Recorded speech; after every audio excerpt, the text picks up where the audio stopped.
Hey guys, I'm cooking with Jen. So today we are going to be baking up one of my famous baked goods, banana almond bread, my absolute favorite. Yes, I can guarantee that you've never had banana bread this moist and this yummy. So if you want to know my get down, keep on watching.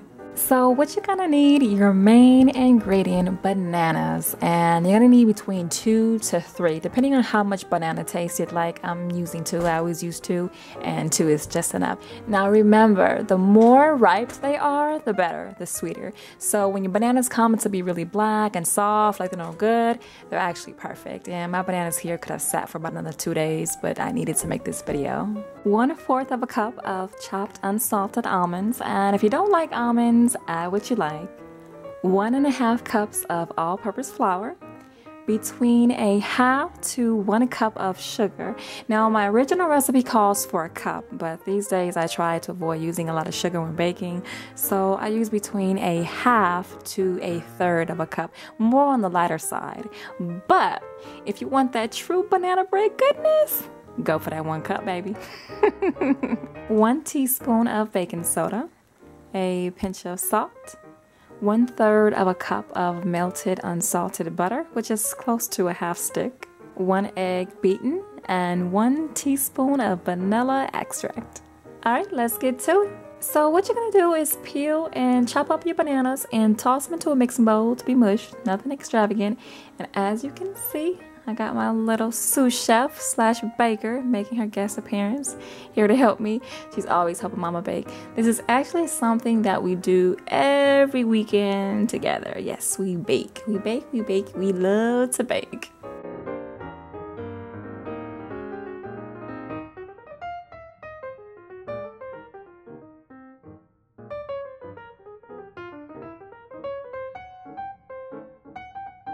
Hi guys, me, Mariah.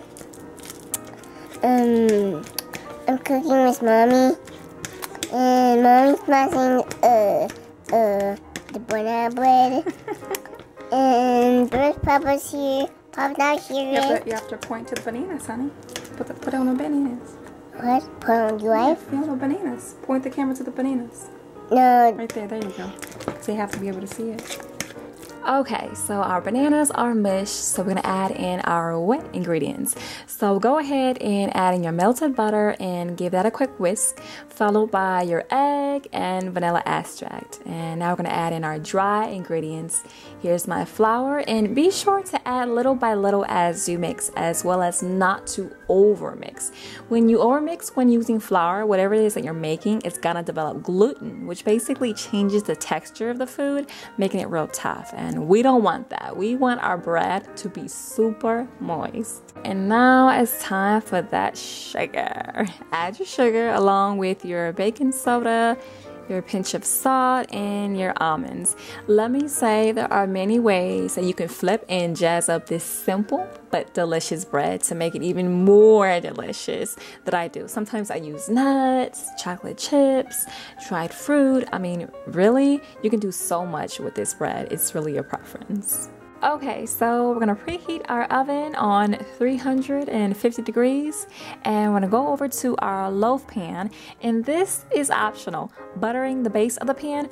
This is a non-stick pan, which is what you want to use to prevent the bread from sticking, but I always butter the base of the pan anyways. And in case you're curious as to what rack to place it on, I always use the middle. And I'm gonna bake this for exactly 1 hour, and I always take mine out at about 55 minutes. However, your oven may be hotter or not as hot as mine, so definitely check at the 50-minute mark. Just stick your toothpick in the center, and if it comes out clean, then it's done. And voila, ladies and gentlemen, banana almond bread. Oh, so delicious. This is what you want your bread to look like. That nice golden brown color. Very moist, not flaky, rich in flavor, the perfect amount of sweetness. I mean, you really can't have any better, seriously. Now, a trick that I do to make my bread even more moist is to tightly wrap the entire loaf or piece by piece and saran wrap for at least 24 hours. And and it will give your bread that sticky, moist texture to it. It's really hard to explain, but I will show you what it looks like the next day so you know what I'm talking about. Alright, so this is the next morning. I'm about to tear this mess up for breakfast. But look at just how moist and sticky this is. Like, do you see that glaze? I mean, this is the perfect texture that you would want in banana bread. I mean, it's just so good. I mean, so good. I don't know what else to say. Alright, that's a wrap, guys. If you try this recipe out, let me know comments below. Thanks for doing. Cooking was done.